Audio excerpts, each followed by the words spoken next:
Isaiah chapter 16.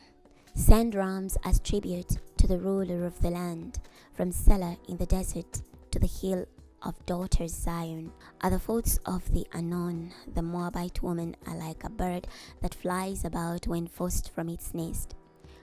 Bring a plan, make a decision, provide some shade in the middle of the day. Hide the fugitives. Do not betray the one who tries to escape. Please let the Moabite fugitives live among you. Hide them from the destroyer.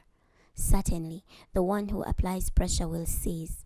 The destroyer will come to an end. Those who trample will disappear from the earth. Then a trustworthy king will be established, who will rule in a reliable manner.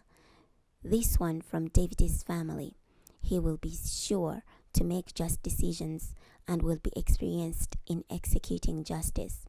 We have heard about Moab's pride, their great arrogancy, their boasting, pride, and excess. But their boastful claims are empty. So Moab wails over its demise. They all wail, completely devastated. They mourn about what has happened to the raisin cakes of Kar Hareseth. For the fields of Heshbon are dried up, as well as the wines of Sibmah. The rulers of the nations trample all over its vines, which reach Jazer and spread to the desert. Their shoots spread out and cross the sea. So I weep along with Jazer over the wines of Sibmah. I will saturate you with my tears. Heshbon and Elealeh, for the conquering invaders shout triumphantly over your fruit and crops. Joy and happiness disappear from the orchards, and in the vineyards no one rejoices or shouts. No one trades out juice in the wine vats. I have brought the joyful shouts to an end. So my heart constantly sighs for Moab, like the strumming of a harp. My inner being sighs for Kar Hareseth. When the Moabites plead with all their might at their high places and enter their temples to pray, their prayers will be ineffective. This is the message the Lord previously announced about Moab. Now the Lord makes this announcement within exactly 3 years. Moab's splendor will disappear, along with all her many people.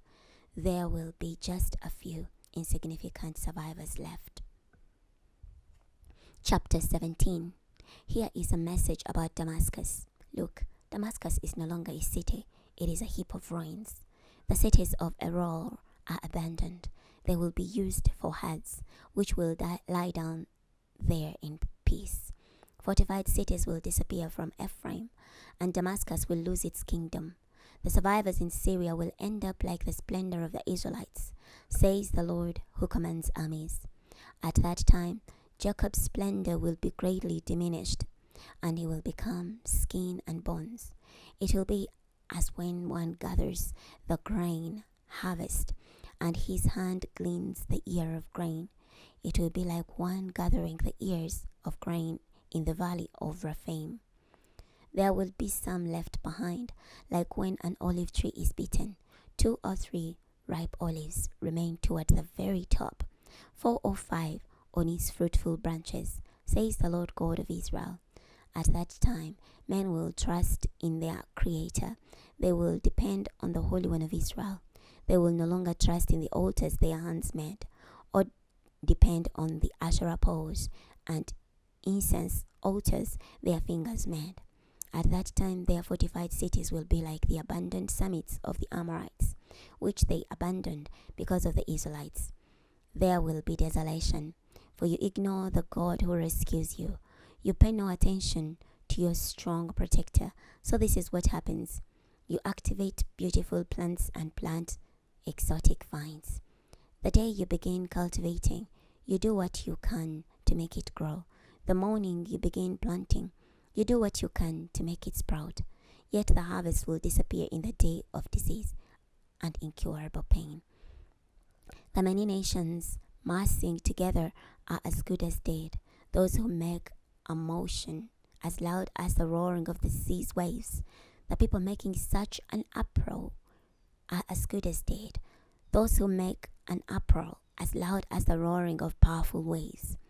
Though These people make an uproar as loud as the roaring of powerful waves. When he shouts at them, they will flee to a distant land, driven before the wind, like dead weeds on the hills, or like dead thistles before a strong gale. In the evening, there is sudden terror. By morning, they vanish. This is the fate of those who try to plunder us, the destiny of those who try to loot us. Chapter 18. The land of buzzing wings is as good as dead. The one beyond the rivers of Cush, that sends messengers by sea, who glide over the water's surface in boats made of papyrus. Go, you swift messengers, to a nation of tall, smooth-skinned people, to a people that are feared far and wide, to a nation strong and victorious, whose land rivers divide. All you who live in the world, who reside on the earth, you will see a signal flag raised on the mountains. You will hear a trumpet being blown. For this is what the Lord has told me. I will wait and watch from my place, like scorching heat produced by the sunlight, like a cloud of mist in the heat of harvest. For before the harvest, when the bird has sprouted and the ripening fruit appears, he will cut off the unproductive shoots with pruning knives. He will prune the tendrils. They will all be left for the birds of the hills and the wild animals. The birds will eat them during the summer, and all the wild animals will eat them during the winter.